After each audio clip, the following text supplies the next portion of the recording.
പശ്ചിമേഷ്യയിൽ ആഴ്ചകളായി തുടരുന്ന യുദ്ധത്തിന് അയവ് വരുന്നതായി സൂചന. പാകിസ്ഥാന്റെ നേതൃത്വത്തിൽ അമേരിക്കയുമായി മധ്യസ്ഥ ചർച്ചകൾ നടത്താൻ ഇറാൻ തയ്യാറായെന്നാണ് പുറത്തുവരുന്ന വിവരം. പാകിസ്ഥാൻ മുഖേന അമേരിക്കയുമായി മധ്യസ്ഥ ചർച്ചകൾക്ക് ഇറാൻ സമ്മതം മൂളിയതായാണ് വിവരം. സംഘർഷങ്ങളിൽ താൽക്കാലിക വെടിനിർത്തലോ ആക്രമണങ്ങളിൽ നിന്ന് ഒരിടവേളയോ ഉണ്ടാകാൻ സാധ്യതയുണ്ടെന്നാണ് പുറത്തുവരുന്ന സൂചനകൾ. ഇസ്ലാമാബാദിൽ നടക്കുന്ന ഉന്നതതല യോഗത്തിൽ പാകിസ്ഥാൻ, സൗദി അറേബ്യ, തുർക്കി, ഈജിപ്ത് എന്നീ രാജ്യങ്ങൾ പങ്കെടുക്കും. അമേരിക്കയുമായുള്ള ചർച്ചകൾ ചേരുന്നതിന് 5 പ്രധാന നിബന്ധനകളാണ് ഇറാൻ മുന്നോട്ട് വെച്ചത്. ഇറാനെതിരായ ആക്രമണങ്ങൾ ഉടനടി നിർത്തണമെന്നും ഭാവിയിൽ അമേരിക്കയോ ഇസ്രയേലോ സൈനിക നടപടികൾ നടത്തില്ലെന്ന് ഉറപ്പു നൽകണമെന്നുമാണ് ഇറാന്റെ ആവശ്യങ്ങൾ ഉൾപ്പെടുന്നത്. മധ്യസ്ഥത വഹിക്കുന്ന പാകിസ്ഥാൻ, സൗദി അറേബ്യ, ഈജിപ്ത്, തുർക്കി എന്നീ 4 രാജ്യങ്ങളിൽ നിന്നും ഇറാൻ സുരക്ഷാ ഉറപ്പുകൾ തേടി.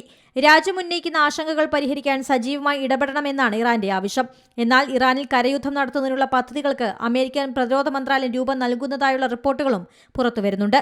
ഇറാനിൽ ആഴ്ചകൾ മാത്രം നീണ്ടു നിൽക്കുന്ന സൈനിക നീക്കങ്ങളാണ് അമേരിക്ക ലക്ഷ്യമിടുന്നത്. ആയിരക്കണക്കിന് US മെറീനുകളും സൈനികരും മേഖലയിൽ നിലയുറപ്പിച്ചു. നയതന്ത്ര ചർച്ചകൾ പരാജയപ്പെട്ടാൽ സൈനിക നടപടിയിലേക്ക് നീങ്ങാനാണ് അമേരിക്കയുടെ തീരുമാനം. ഇറാന്റെ പ്രധാന എണ്ണ കയറ്റുമതി കേന്ദ്രമായ ഖാർഗ് ഐലൻഡ് പിടിച്ചെടുക്കുകയോ ഉപരോധിക്കുകയോ ചെയ്യുന്നതും അമേരിക്ക ആലോചിക്കുകയാണ്. ഇറാന്റെ സാമ്പത്തിക മേഖലയ്ക്ക് ആഘാതം നൽകി ചർച്ചയിൽ മുൻതൂക്കം നേടുകയാണ് ഇതിലൂടെ ലക്ഷ്യം വെക്കുന്നത്. അതിനിടെ ബഹ്റിനിലെ പ്രമുഖ വ്യവസായ സ്ഥാപനമായ അലൂമിനിയം ബഹ്റിന്റെ ആസ്ഥാനത്തിന് നേരെ ഇറാൻ ആക്രമണം നടത്തി. മിഡിൽ ഈസ്റ്റിലെ അമേരിക്കൻ സർവകലാശാലകൾക്ക് നേരെ ഇറാൻ ആക്രമണം നടത്തുമെന്ന് മുന്നറിയിപ്പ് നൽകിയിട്ടുണ്ട്. ഇറാന്റെ 2 സർവകലാശാലകൾക്ക് നേരെ അമേരിക്കയും ഇസ്രയേലും നടത്തിയ ആക്രമണത്തിന് തിരിച്ചടിയായാണ് ഭീഷണി. International desk, C Malayalam news. ഏറ്റവും പുതിയ വാർത്തകളും വിശേഷങ്ങളും വിരൽത്തുമ്പിലറിയാൻ സി മലയാളം ന്യൂസ് എല്ലാ ഡിജിറ്റൽ പ്ലാറ്റ്ഫോമുകളിലും ലഭ്യം.